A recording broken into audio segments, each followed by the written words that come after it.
పకోడీ చూపిస్తుంది అనుకుంటున్నారా? సో ఈ వీడియో మాత్రం స్కిప్ చేయకుండా ఎండింగ్ వరకు చూసేయండి. ఈరోజు మాకు ఈవినింగ్ 5:30 అయిందండి. సో ఇప్పుడైతే వాన పడింది, తడుచుకుంటూ వచ్చాం వాకింగ్కి అలా వెళ్ళి. సో మాకైతే ఏదైనా తినాలి అనిపించింది. సో అందుకని అమ్మకి చెప్పాం, చేసి పెడుతుంది.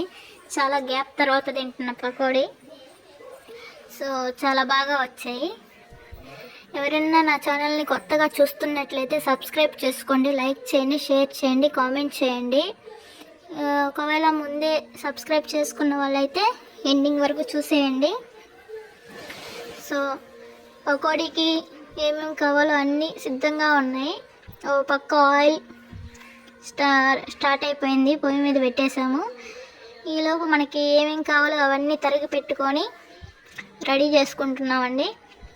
వీటిలో ఏమేమి వేసామో అన్నీ ప్రాసెస్ అన్నీ వస్తాయి. సో మేము అలా వాకింగ్ అని వెళ్ళాము. ఇలా వాన పడింది. మీకు కూడా ఒకవేళ వాన పడుతుందా? ఒకవేళ పడితే మీరు కూడా ఇలా చేసుకోండి. కూల్ వెదర్లో హాట్ పకోడీ విత్ టీ అయితే ఇంకా టేస్టీగా ఉంటుంది. ఫైనల్గా అయితే పకోడీకి అయితే పిండి సిద్ధంగా ఉంది. సో మనం పకోడీలు వేయడం ఒక్కటే బ్యాలెన్స్ ఉంది, అవి కూడా వేసేసుకుందాం. సో క్రంచీగా చాలా బాగా ఉంటాయి. టేస్ట్ కూడా చూశాను నేను, చాలా బాగుంటాయండి. కాకపోతే చాలా గ్యాప్ వచ్చింది, మళ్ళీ అదే టేస్ట్ ఇప్పుడు మళ్ళీ రాబోతుంది. సో అది ఎలా ఉంటుందో ఏంటో చూడాలి మరి. సో ఎంతైనా అమ్మ చేతి వంట అంటే తెలిసిన విషయమే కాబట్టి సో అదిరిపోతుంది. రెసిపీ అయితే చాలా బాగుందండి. ఇది అమ్మ స్టైల్లో. మరి మీ స్టైల్లో ఎలా చేస్తారో మరి చూడాలి.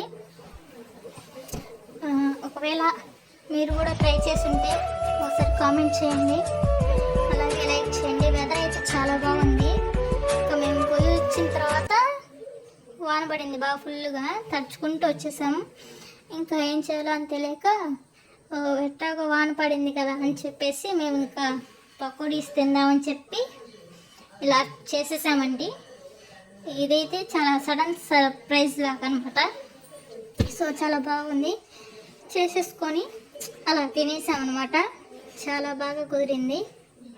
సాస్తో అలా సర్వ్ చేసుకొని తింటే ఉంటుందండి, ఆహా అనిపిస్తుందండి. సో తమ్ముడికి నాన్నకి అలా పెట్టేసామండి, వాళ్ళు కూడా తిన్నారు.